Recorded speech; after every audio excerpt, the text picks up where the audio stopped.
Баршаңызға сәлем достар. Бүгін сіздерге осындай осетин пирогын дайындап көрсететін боламын. Өте жұмсақ болып шығады, сондықтан видеоны соңына дейін көріңіздер. Келесі ыдысымызға жылы сүтімізді құйып, үстіне ашытқымызды саламыз. Содан соң араластырамыз. Мен ашытқыға сенімдімін. Егер де ашытқыңызға сенімсіз болсаңыз, 15 минутқа бетін жауып қойсаңыз болады. Сол кезде бетіне көпшіктер шығады, онда сіздің ашытқыңыз дұрыс деген сөз. Содан соң қантымызды, тұзымызды салып, барлығын араластырамыз. Ұнымызды електен өткізіп, барлығын шет-шетінен қосып отырып, қасықпен араластырамыз. Содан соң сіздің қамыр пайдалы бола бастаған кезде қолымызбен араластырып қамыр жасаймыз. Егер сізге ютубтағы видеом қызық болса, үстіне инстаграм парақшамда да қалдырып кетемін. Сол жерден де түрлі рецепттерді көрсеңіз болады. Қамырымыз дайын болды. Енді үстіне сұйық майымызды құйып, тағы бір жақсылап осылай араластырып шығамыз. Енді бетін жауып, жылы жерге 1 сағат қойып қоямыз. Сол аралықта көтеріледі.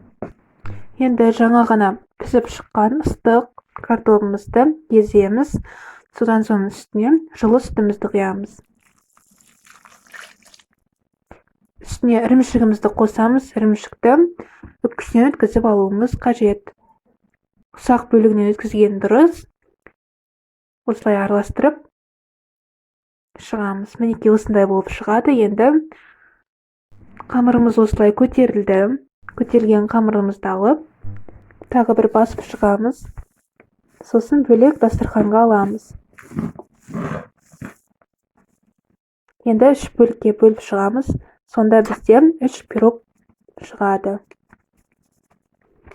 Осылай қолымызбен домалатып, дөңгелек етіп, шар тәріздес етіп істейміз.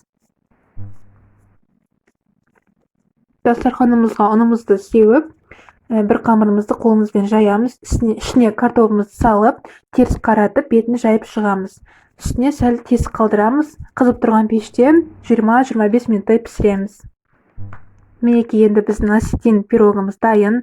Піскен кезде ыстық сары майымызды бетіне жағып шығамыз. Сол кезде мүлдем жұмсақ, мүлдем дәмді болып шығады. Видеоны лайк басып, каналға тіркеліп кетуді ұмытпаңыздар.